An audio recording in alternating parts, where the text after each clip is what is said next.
Muy buena tarde. Hoy vamos a platicar de Panthea stewarti. En la última década, la producción de maíz a nivel mundial presenta una tendencia de crecimiento, pasando de 849.5 millones de toneladas a 1.108.6, que según los datos de la Organización para la Cooperación y el Desarrollo Económico, OCDE, los principales países productores de maíz al año son Estados Unidos y China. Además, Estados Unidos es el mayor país consumidor, con 261 millones de toneladas, lo que representa el 33.9% del consumo mundial. Le sigue China con 19.29, el tercer lugar lo ocupa la Unión Europea con 8.22 y México es el cuarto consumidor de maíz con un 4.14%. En 2019 la producción nacional alcanzó los 28 mil millones de toneladas de maíz, lo que equivalió a 104 mil millones de pesos. Sinaloa es el principal estado productor y la variedad blanco fue el principal tipo de maíz que se sembró, la cual se emplea principalmente en el consumo humano. El maíz, como muchos otros cultivos, es susceptible a diversas enfermedades que afectan el desarrollo de la planta y su fruto. La marchitez bacteriana es considerada como una de las enfermedades más graves del maíz, ya que provoca reducción en el rendimiento. Dentro de la familia de las enterobacterias tenemos al género Panthea, el cual se encuentra estrechamente relacionado con el género Erwinia, en base a estudios basados en secuencias de DNA ribosomal. El género Panthea incluye fitopatógenos como Panthea stewarti, subespecies stewarti o indologenes, Panthea nanas, Panthea citrea y Panthea glomerans, Patobares miletia, Hypsophile y Betea. El principal fitopatógeno de este género es Panthea stewarti, subespecie stewarti, que ocasiona la enfermedad de Stewart, la cual se puede manifestar como una marchitez bacteriana o un tizón foliar de maíz. Es una bacteria anaerobia facultativa, gram negativa, no flagelada, no esporulada. Pertenece a la familia Enterobacteriaceae, que forma colonias amarillas mucoides que puede crecer en un rango de temperatura de 4 a 37 grados centígrados. El maíz, sea maize, es el principal cultivo afectado por Panthea stewarti y Patobar stewarti. Las razas de maíces dentados, harinosos y palomeros también son atacadas por la bacteria. El maíz dulce y sus híbridos son los más susceptibles, ya que al ser infectados por la bacteria se marchitan rápidamente. Manifiestan síntomas semejantes a plantas que han sufrido daño por sequía o deficiencia nutricional. La bacteria también ataca al teocintle y otras poáceas cultivadas para forraje en Norteamérica como Trypsicum dactyloides. Además, se ha demostrado que varias malas hierbas poáceas actúan como portadores asintomáticos de la bacteria, como Agrostis gigantea, Dactylis glomerata, Citaria sp, Panicum capillare, Panicum dicotyledoniflorum, pratensis, Setaria lutensis, Sorgo sudanense y Triticum aestibium. La Organización Europea de Protección de las Plantas, la EPO, considera a Panthea stewarti, subespecie stewarti, como una plaga cuarentenaria tipo A2. Actualmente, esta enfermedad es endémica en partes de la zona maicera de los Estados Unidos y no se presenta de manera importante en América del Centro y del Sur, donde se originó el maíz. Se ha reportado notables excepciones de brotes esporádicos en maíz dulce, en los países de Italia, Australia y México. En este último, en el Valle de Toluca, en los estados de Oaxaca, Tabasco, Tlaxcala y Veracruz. En estos países se desconoce cómo se dispersó la enfermedad, cuál fue el foco inicial y su subsecuente establecimiento, pero en los países donde se presenta frecuentemente esta enfermedad, la bacteria muestra su potencial capacidad para adaptarse y combinarse a sus vectores o a la presencia de hospederos secundarios. El primer reporte de la enfermedad en México se asocia con el primer reporte de su principal vector, el escarabajo pulga del maíz. En México, Panthea stewarti actualmente es una plaga cuarentenaria, presente solo en algunas áreas de los estados de Hidalgo, Tlaxcala, Puebla y Veracruz. y se encuentra reglamentada en el módulo de consulta de requisitos fitosanitarios para la importación de mercancías de origen vegetal. Quectonema pulicularia o escarabajo pulga es el principal vector y forma de diseminación de la bacteria Panthea stewarti. Una vez que han adquirido las bacterias, los insectos la pueden portar y transmitir a lo largo de toda su vida.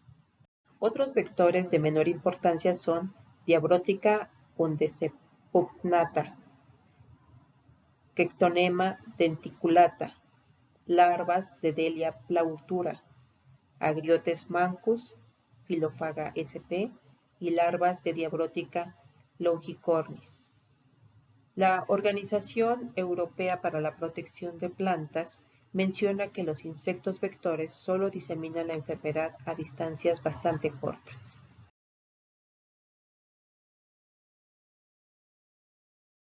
Otra forma de transmisión del patógeno es mediante la semilla. Una vez que la bacteria se establece en el endospermo, puede sobrevivir de 5 a 8 meses a temperatura entre 8 y 15 grados centígrados. El riesgo de introducir a Panthea stewarti subespecie stewarti al importar semillas de maíz se considera importante y más de 50 países prohíben su importación a menos que esté certificado como libre del patógeno. Los síntomas típicos son rayas longitudinales de las hojas con márgenes irregulares u ondulados, que son paralelos a venas o nervaduras, que pueden extenderse a lo largo de toda la hoja. Las lesiones suelen originarse de picaduras de insectos. De esta manera, el patógeno evita el contacto con el parénquima y entra directamente en los vasos del xilema. La bacteria está asociada con el tracto alimentario en el intestino anterior, medio e intestino posterior del escarabajo pulga del maíz. La bacteria coloniza primero los espacios intersticiales en el maíz.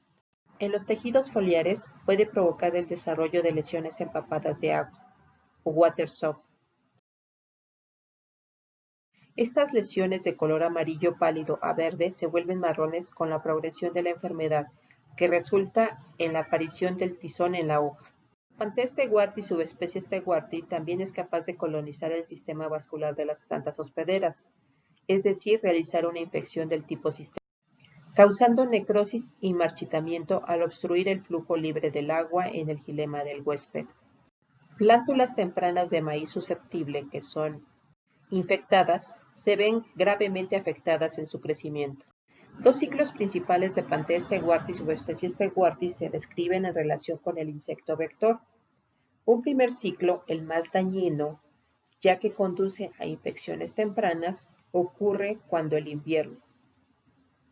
Los adultos infectados transmiten a Panthea stewarti subespecie stewarti a plantas de maíz jóvenes mientras se alimentan. Un segundo tipo de ciclo generalmente solo conduce a síntomas de tizón foliar sin matar a las plantas. Tiene lugar cuando las primeras y posteriores generaciones de escarabajo de verano, previamente sanos, adquieren a Panthea stewarti subespecie stewarti de las plantas infectadas y luego infectan a otras plantas de maíz. La bacteria coloniza todo el tejido vascular, tallos, hojas, mazorcas y granos. Según Bloch y colaboradores, la bacteria ha sido observada en los remanentes del sistema vascular, en el tejido de la base del grano, en el endospermo y externamente en la cubierta de la semilla, pero no en el embrión. 2 o más generaciones del escarabajo pulga del maíz se desarrollan durante una temporada de crecimiento.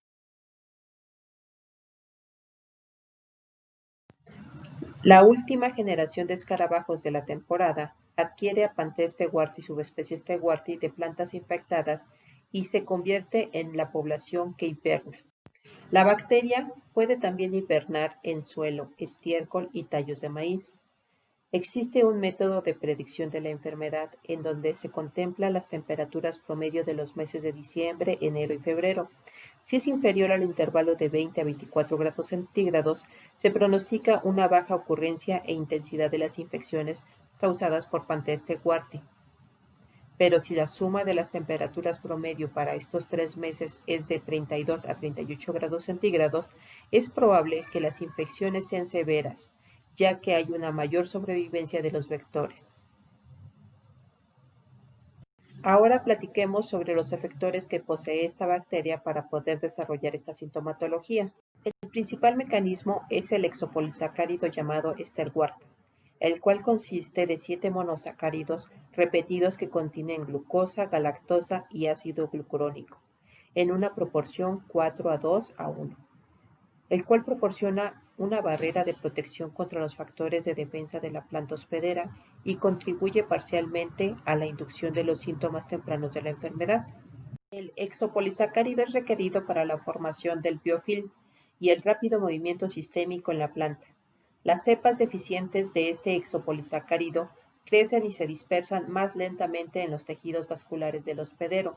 Son menos eficientes para colonizar las plantas sistemáticamente y son incapaces de causar marchitez en plantas infectadas. Se ha propuesto que el exopolisacárido puede funcionar para prolongar los síntomas de water shock, el síntoma de empapamiento por agua, y potenciar el desarrollo bacteriano para contener el agua y los nutrientes en los espacios intercelulares. La producción de exopolisacárido está controlada por un mecanismo de quorum sensing. Una vez que Pantes teguarti ingresa al xilema, prolifera y alcanza altas densidades celulares, arriba de 1 × 10⁸ UFC por gramo de tejido. Algunos estudios han demostrado que la producción de pigmento carotenoide de Pantes teguarti confiere tolerancia al peróxido de hidrógeno, el cual se encuentra involucrado con la resistencia del hospedero, lo que indica la importancia del papel del pigmento carotenoide como antioxidante en una población en rápido crecimiento, como ocurre cuando la bacteria está colonizando el tejido del xilema. Otros efectores son las arpinas, las cuales son proteínas hidrofílicas ricas en glicina, libres de cisteína y estables al calor, que son capaces de provocar una respuesta de hipersensibilidad cuando son infiltradas a altas concentraciones dentro del apopolasto. Ellas viajan a través del aparato del sistema de secreción tipo 3, pero son liberadas dentro de los espacios apoplásticos, más que ser inyectadas dentro de las células hospederas. Ahora conozcamos cómo se realiza el diagnóstico de esta enfermedad. Se deben colectar y enviar 20 hojas o 10 plantas con síntomas de la enfermedad, envolverlas cuidadosamente en toallas de papel secante e introducirlas en bolsas de plástico con cierre hermético. Recuerda anotar sobre la bolsa el número de identificación de la muestra. Cuida que los datos no se borren y envíala en hielera con geles refrigerantes a fin de evitar la oxidación de estas hojas. El envío debe realizarse el mismo día de la colecta. De no ser posible, las muestras se tienen que resguardar a 4 grados centígrados y enviarlas al día siguiente. En caso de trabajar con semillas, se recomienda enviar 400 semillas en bolsas de papel o plástico con cierre hermético. En caso de recibir semillas, estas se mantienen a temperatura ambiente de 23 a 25 grados centígrados y también deben ser divididas en 3 partes. Una porción dirigida para el aislamiento, otra para la técnica de lisa y la porción restante para la técnica de PCR. Si la cantidad de semillas lo permite, se recomienda inducir la germinación en cámara húmeda. El germinado resultante se usa para realizar el diagnóstico mediante las metodologías ya mencionadas. La obtención de cultivos puros de Pantes teguarti y subespecies teguarti, aunque requieren de varios días, permite la verificación de patogenicidad, además de que es la prueba definitiva para confirmar la presencia, viabilidad y subespecie de la bacteria. Los medios de cultivo Vedequin, NBY, YPGA o bien en el medio semiselectivo nigrosina pueden ser empleados para el aislamiento del microorganismo. Recuerda incubar las cajas a 28 grados centígrados y examinarlas después de 2 a 5 días. Te aconsejo el uso de por lo menos 2 medios de cultivo a la vez. Las colonias de Pantes teguarti y subespecies teguarti en medio NBY son circulares de color amarillo pálido, bordes lisos y definidos. Además, tiene un crecimiento rápido que va de las 48 a las 72. En el medio de nigrosina, las colonias crecen en un periodo de 5 a 7 días de incubación a 30 grados centígrados. Son lisas y brillantes, con la característica particular de presentar el centro pigmentado de color negro y los márgenes transparentes. Para determinar las características fisiológicas y bioquímicas de Panthea stewarti y subespecie stewarti, la cepa bacteriana pura se debe hacer crecer en presencia de determinadas sustancias nutritivas. Para las pruebas inmunológicas puedes emplear muestras de suelo, extractos de tejidos vegetales y semillas. Para esta técnica se utiliza el kit comercial de la marca Acdia. Cabe mencionar que el kit detecta solo género y especie, es decir, llegamos hasta Panthea stewarti. Otra prueba serológica son las pruebas de inmunofluorescencia, las cuales utilizan anticuerpos policlonales de Lowy y anticuerpos monoclonales de Linaris. Se emplea para la detección de semilla con el anticuerpo monoclonal de Linaris, para lo cual se debe de emplear extractos de semilla previamente enriquecidos. La prueba rápida de PCR con punto final está diseñada para amplificar la región ITS del 16S al 23S del RNA. Tiene una sensibilidad de 10 unidades formadoras por colonia por mililitro, sin embargo, solo permite la identificación a nivel de género y especie. El PCR step-down para la identificación entre Panthea stewarti, subespecie stewarti y Panthea stewarti, subespecie Intelogenes, se basa en la diferenciación entre estas subespecies, la cual es muy importante ya que una identificación errónea puede ocasionar la imposición de restricciones comerciales. Actualmente se han desarrollado varios juegos de primers que permiten la diferenciación a nivel de subespecies con alto grado de especificidad. Algunos están diseñados a partir del gen GAL-E, que permite la separación de subespecies stewarti e Intelogenes. Para la prueba de hipersensibilidad se requiere que la bacteria tenga un tratamiento previo a la inoculación en plantas de tabaco. Las colonias bacterianas deben ser transferidas con un tiempo de crecimiento máximo de 72 horas del medio CpG sólido al medio IM líquido. La reacción de hipersensibilidad en tabaco se observa después de 24 a 48 horas y se caracteriza por la pérdida de turgencia o necrosis del tejido de la planta. La prueba de patogenicidad se lleva a cabo en 10 plantas, con edad de 8 a 14 días, mediante la inoculación del tallo de un cultivo de maíz susceptible, por ejemplo, las variedades Júbile, Merisota, Sweet Surprise F1 pueden ser empleadas. Estas deben ser crecidas en invernaderos con una temperatura de 22 a 28 grados centígrados y una humedad relativamente alta del 70 al 80%. Las plantas se inoculan con una suspensión bacteriana de 1 por 10 a la 7 y de 1 por 10 a la 8 células por mililitro, la cual fue preparada en agua destilada estéril o en tampón fosfato pH 7, a partir de aislados identificados como Panthea stewarti, subespecie stewarti, que fueron crecidos en medios BK o NA durante 2 días a 28 grados centígrados. Las plantas de control negativo se inoculan únicamente con agua destilada estéril. Después de la inoculación, las plantas se mantienen en una cámara húmeda de 1 a 2 días a una temperatura de 25 a 28 grados centígrados. Los primeros síntomas de la enfermedad, los cuales son rayas, pueden aparecer después de 3 a 5 días, pero son necesarios 7 o más días para que se desarrollen los síntomas más típicos, que son el empapamiento de agua, bolsas amarillas de supuración de los tejidos vasculares. Estos síntomas de marchitez generalmente aparecen a los 14 días después de la inoculación. En algunos casos se forma un exudado bacteriano amarillo en el sistema vascular. Las plantas deben de mantenerse en una observación de 20 días. La detección de la marchitez bacteriana implica el reconocimiento de los síntomas característicos, el aislamiento de la bacteria, su identificación mediante características morfológicas, bioquímicas, serológicas, moleculares y de poder patogénico. El diagnóstico preferentemente debe basarse en un método integrado para mayor confiabilidad. Para la emisión de un resultado positivo será indispensable contar con el aislamiento de la bacteria del material vegetal, especialmente de semillas. Lo anterior debido a que las técnicas moleculares y serológicas han mostrado no ser específicas para la determinación de la subespecie, lo cual puede derivar en controversias internacionales. No puede emitirse resultados positivos sin contar con la cepa bacteriana. ¿Cuál es el manejo que le podemos dar a esta enfermedad? México ha implementado requisitos fitosanitarios permitiendo la importación de maíz certificado como libre de la bacteria.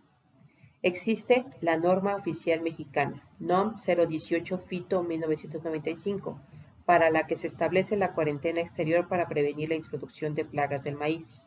Dentro del manejo integral de la enfermedad tenemos el empleo de semilla certificada, el control del insecto, la eliminación de malezas y una adecuada fertilización. Esta enfermedad la podemos confundir con otros patógenos. Vamos a ver con cuáles. Pantea steguarti subespecie Indologenes, la cual ocasiona manchas foliares.